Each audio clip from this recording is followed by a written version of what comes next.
Hola, ¿cómo están? Hoy voy a hablarles de algunos conceptos que tienen que ver con las etiquetas y con las creencias limitantes. Estamos muy acostumbrados a poner la responsabilidad de las cosas que nos pasan en el afuera, en las acciones de los otros. Nos pasa que operando desde ese lugar pareciera que no tenemos control de nada de lo que pasa en nuestras vidas, pero en realidad somos 100% responsables de operar desde ese lugar. Porque si bien estamos configurados desde muy chicos por nuestro entorno, ya como adultos tenemos total control de nuestros actos y de operar como operamos. Entonces, ¿qué es lo que tenemos que corregir? Tenemos que trabajar sobre la forma equivocada en la que procesamos la información que recibimos del entorno y de nuestro interior. Lo primero que deberíamos tratar de corregir es la forma en la que dudamos de nosotros mismos, cómo nos vemos cuando nos miramos al espejo, porque estamos acostumbrados a ceder ese control al afuera y a lo que otros dicen de nosotros. Y tomamos eso como una verdad absoluta y configuramos nuestra percepción de nosotros mismos en función de la percepción que el afuera tiene de nosotros. De esta manera, nuestra autoestima se daña no cuando el otro me rechaza, sino cuando le doy poder al rechazo que el otro tiene. Y lo considero válido a tal punto que lo convierto en una realidad para mí. Lo convierto en mi autorrechazo. Mirémonos al espejo y entendamos que este cuerpo es nuestro vehículo para poder llegar a un lugar mucho más elevado. Y lograr eso depende pura y exclusivamente del trabajo que hagamos de forma consciente cada uno de nosotros. Necesitamos empezar a decirnos a nosotros mismos lo importante que somos y no estar dispuestos a permitir que el rechazo de otros sea un condicionante para nosotros. La búsqueda de aprobación del afuera, buscar nuestro valor en cómo los otros nos ven, nos provoca algo que se llama parálisis emocional. Obviamente no voy a negar que a todos nos gusta la aprobación de los otros. El problema está cuando necesitamos la aprobación de esas personas para ser felices. Si no tenemos esa aprobación, nos paralizamos.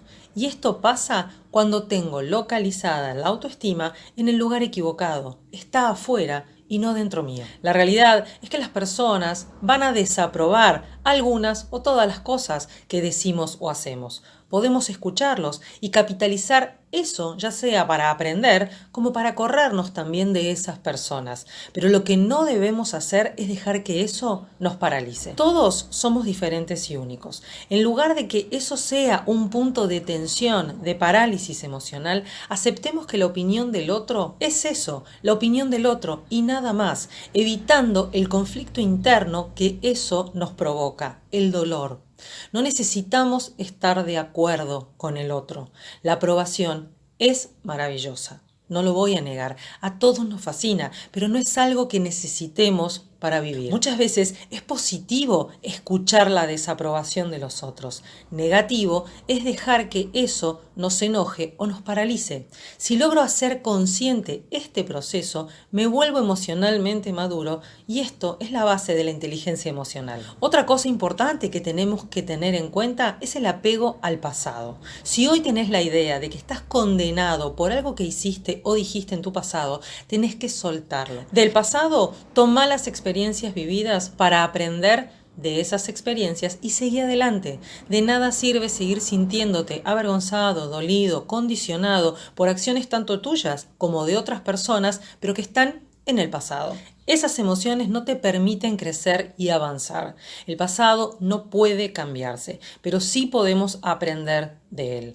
La culpa de situaciones pasadas también produce parálisis emocional. La culpa proviene de vivir en el pasado y no vivir en el presente. De la misma manera opera el futuro. El futuro genera preocupación y ansiedad, pero que experimentamos y sentimos en el ahora, en el momento presente. El futuro son posibilidades, no es la realidad hoy, ahora. Por lo tanto, no tiene sentido preocuparme por cosas que no puedo controlar. Prepararme para el futuro, a diferencia de tener ansiedad por el futuro, implica planificar. El planificar me permite tomar control ahora, en el presente.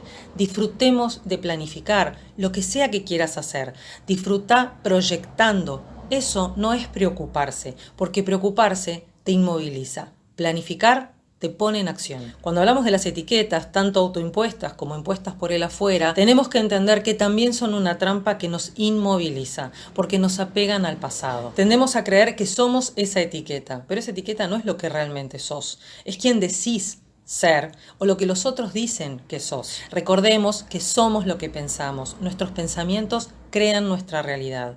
Todas las formas en las que definamos o nos definamos a nosotros mismos, las etiquetas que nos pongamos son las que van a definir quiénes somos. Y esas etiquetas pueden ser las que nos detengan de ser quienes queremos ser. La gente usa las etiquetas para explicar por qué su vida está como está, para disculpar sus comportamientos y no tomar conciencia de que es una decisión. Siempre es una decisión, siempre es una elección. Si eso que decís que sos, si esa etiqueta que te pusiste no te gusta, proponete hacer el cambio. Trabajalo y lo vas a lograr porque elegiste una nueva forma de tomar decisiones en tu vida. La clave para poder detectar si estás dejándote llevar por creencias limitantes es analizar si eso que te está pasando, ese lugar desde donde estás operando y de donde estás pensando, te inmoviliza en el presente. Si es así, tenés que corregirlo y cambiarlo. Anthony de Melo llama a esto el despertar de la conciencia. Dice que los seres humanos transitamos nuestras vidas dormidos,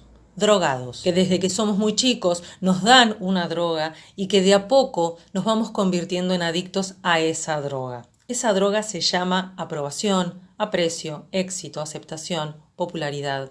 Estas drogas ejercen un control absoluto sobre nosotros. Esto hace que tengamos muchísimo miedo de cometer errores. Nos aterra equivocarnos por miedo a perder la aprobación, la aceptación, pero de la afuera. No descubrimos aún, porque estamos dormidos, que esa aprobación y aceptación tienen que venir de nuestro interior, de nosotros mismos. Como resultado de haber consumido estas drogas durante tanto tiempo, vamos perdiendo ciertas habilidades, como la habilidad de amarnos a nosotros mismos, de aceptarnos y de aprender de los errores. Perdemos mucha energía y tiempo tratando de cambiar a los otros, al afuera, creyendo que el problema es el otro, pero los sentimientos negativos están dentro nuestro. Tenemos que trabajar desde adentro para poder resolver eso que creemos que opera desde afuera. Despertamos mediante el entendimiento, mediante la toma de conciencia de nuestras emociones, de nuestras creencias y de entender desde dónde estamos operando. Despertar implica corrernos del lugar de víctima y empezar a tomar el control. Y para eso tenemos que dejar morir nuestra necesidad de aprobación de los otros. Que entendamos que lo que el otro espera o acepta de mí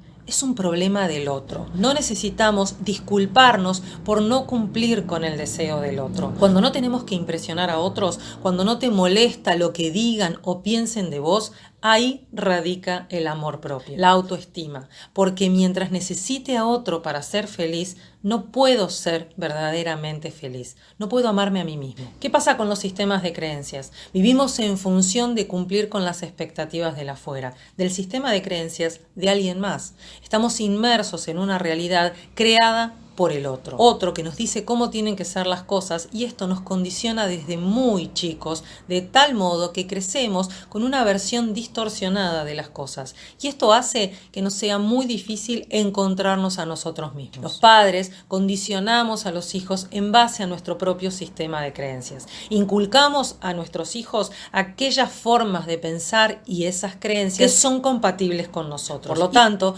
depende absolutamente de nosotros, ya como adultos, despertar a la conciencia sobre este mecanismo y empezar a cuestionar si esas creencias que traemos son realmente compatibles con las que queremos tener. La realidad es que muchas de nuestras insatisfacciones y frustraciones como adultos se deben a que, sin darnos cuenta, estamos tratando de ajustarnos a las creencias limitantes que traemos de la crianza, pero que por algún motivo sentimos que ya no son propias y no somos capaces de darnos cuenta de esto para poder romper esos patrones. Todo lo que conocemos desde chicos nos lo inculcaron. Y si llegado el momento, a cierta edad de nuestras vidas, sentimos que no estamos tan a gusto con esas creencias porque son limitantes, o nos damos cuenta que tenemos que forjar nuestros propios criterios, nuestras propias creencias, ahí empieza un choque interno.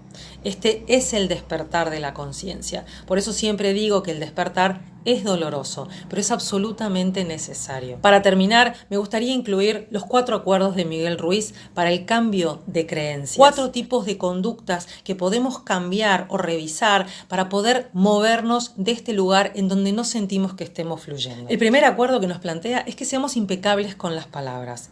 Esto implica que seamos muy cuidadosos con el tipo de programación que le ponemos a nuestra mente, porque como ya vimos, pensamos en palabras. Las cosas que te digas a vos mismo todos los días, que pienses de vos mismo, las estás reforzando constantemente a partir de tus pensamientos. Lo que sea que te estés diciendo va a repercutir en tu cabeza y en tu cuerpo. Va a crecer dentro tuyo. Tenemos que tener mucho cuidado con el lenguaje que nosotros usamos hacia nosotros mismos y hacia nuestro entorno. Porque lo que nosotros nos digamos a nosotros mismos va a ser un reflejo de lo que le vamos a decir a los demás. El hecho de ser impecable con las palabras es el primer acuerdo. Y esto implica que no dañes al otro con tus palabras. El segundo acuerdo es que no te tomes las cosas de manera personal. El afuera puede decir lo que quiera sobre vos, pero la clave es entender que cualquier cosa que alguien diga sobre tu persona es un reflejo de cómo esa persona se siente hacia sí misma, hacia su propio sistema de creencias. No permitas que eso que el otro diga o piense de vos te condicione. No podemos gustarle a todo el mundo. La gente puede decir lo que quiera sobre nosotros. Y eso es porque mucha gente no vive feliz debido a su propio sistema de creencias. Si hay algo que desaprueban debido a sus creencias, entonces van a desaprobarlo en vos también. Pero el problema es de ellos, de sus limitaciones. No permitas que esas limitaciones de los otros se conviertan en las tuyas. Hay personas que viven en un nivel de víctima que está tan arraigado que necesitan juzgar a los otros para sentirse bien con ellos mismos. Imagínate el grado de condicionamiento que tienen esas personas, que en lugar de querer hacer las cosas que hagan falta para cambiar sus creencias, prefieren ignorar esto para poder seguir quejándose, echando en cara, reclamando, peleando, discutiendo y siendo los grandes jueces y víctimas que son. Esta sin duda es una zona de confort difícil de abandonar, pero ten en cuenta que nunca, jamás te va a dar felicidad. Si alguien con estas características te dice algo negativo, no compres ese discurso, no te tomes las cosas de manera personal, porque lo que te diga esa persona la define entera a ella, pero no te define a vos. El tercer acuerdo es que no hagas suposiciones. La mente tiende a llenar los vacíos de las cosas que no conoce o no sabe con suposiciones. Siempre que hay algo que no sabemos, nuestra mente se va a apresurar en buscar una posible respuesta o solución y va a crear una suposición. El problema está en que terminamos creyendo que esa suposición es correcta y eso nos lleva a la creencia de que ahora sabemos algo que antes no sabíamos. Tendemos a tratar nuestras interpretaciones como verdades absolutas, con bases muy poco sólidas o casi ninguna base, pero así todos las consideramos verdades y por lo tanto creencias erróneas. ¿Cómo lo resolvemos? Aprendiendo a comunicarnos con las personas. No supongas, si querés saber qué piensa el otro o qué le pasa al otro, pregúntale, enfrenta la realidad, por más que creas que la respuesta no te va a gustar, porque hacer suposiciones es un desgaste enorme de energía y de tiempo. Por último, el cuarto acuerdo es hacer siempre lo mejor que puedas. Cuando alguien hace el máximo que puede, no hay fracasos. Pero cuando sabíamos que podíamos hacer más y no lo hicimos, ahí es donde buscamos una justificación, buscamos culpar a otros, al afuera del por qué las cosas no sucedieron, y ahí es cuando no estamos haciendo lo mejor que podíamos hacer. Este acuerdo implica tener conciencia plena y hacer lo mejor que puedas dentro de tus capacidades, dentro de tus propios límites, pero sin fundir tu energía. La clave es vivir en el presente, es dar lo mejor que puedas en la situación en la que te encontrás ahora, sin estar generando ansiedad por el futuro y sin estar abatido, angustiado o culpable por el pasado. Recordá que los malos hábitos que tenés en tu vida pueden ser reemplazados por nuevos y mejores que te orienten hacia la felicidad, pero para esto debes operar desde la conciencia. Gracias por quedarte hasta el final. Beso grande.